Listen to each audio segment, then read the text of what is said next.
I've always liked the idea of driving. When I was little, I played with toy cars, and when I got older, I played a lot of racing games, and I couldn't wait for the day that I actually got to get behind the wheel and drive.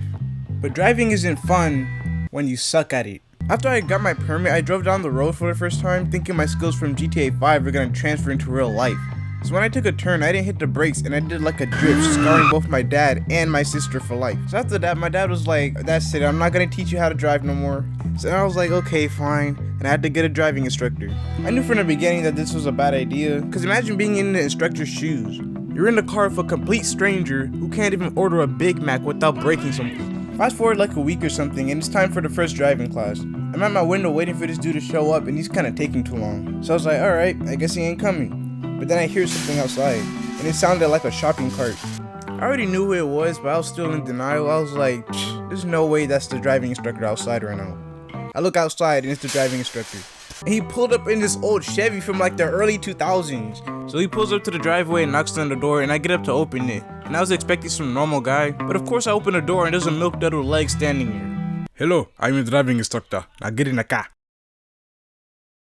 Okay, fine. So we get in the car, and I gotta say, it was kind of trash. The steering wheel had a bunch of marks on it, and it was hard to steer. And when you turned on the blinkers, it made like this weird sound like the car was about to explode or something. And the seats felt like I was sitting on SpongeBob. I was driving while he was giving me directions, and I don't even know where we're going. But the whole way there, he was taking control of the steering wheel out of nowhere, and it was freaking me out. It got to the point where we were both driving at the same time. In my head, I'm like, what's the point of this if you're not even gonna let me drive? We get to the destination, and it's the DMV.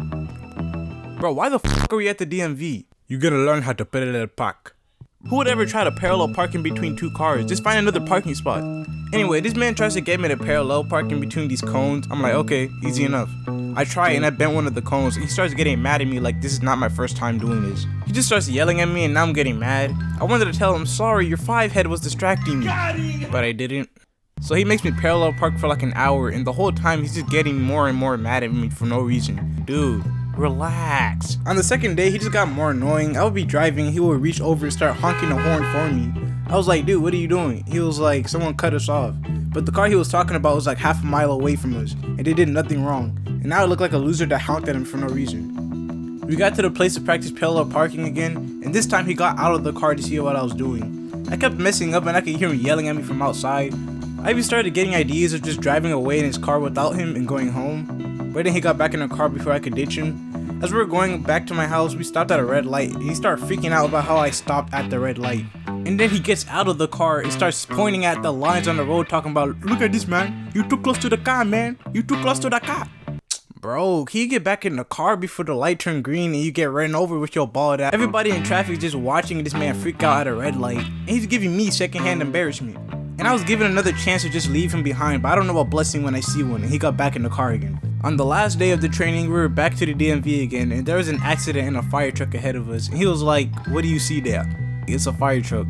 But apparently that was the wrong answer because he said, no, you buffoon, you are blind. It is a car accident. Okay, how was I supposed to know you're talking about that? I thought you were talking about the fire truck. And for the whole drive, he's grilling me about how I said fire truck. Fire truck. I asked this boy what is in front of the fire, he said fire truck. Oh my god, I swear this boy is a fool. At this point, I wanted to jump out of the car because he was giving me a headache. After we did the parallel parking again, I was driving back home. And since the dude made me mad, I was driving aggressively and I took a right turn without braking. Oh my god, you're gonna kill me, man. I finally got home and I didn't want to look at his face, I just left. And I never saw him again. I'm still kind of trash at driving though.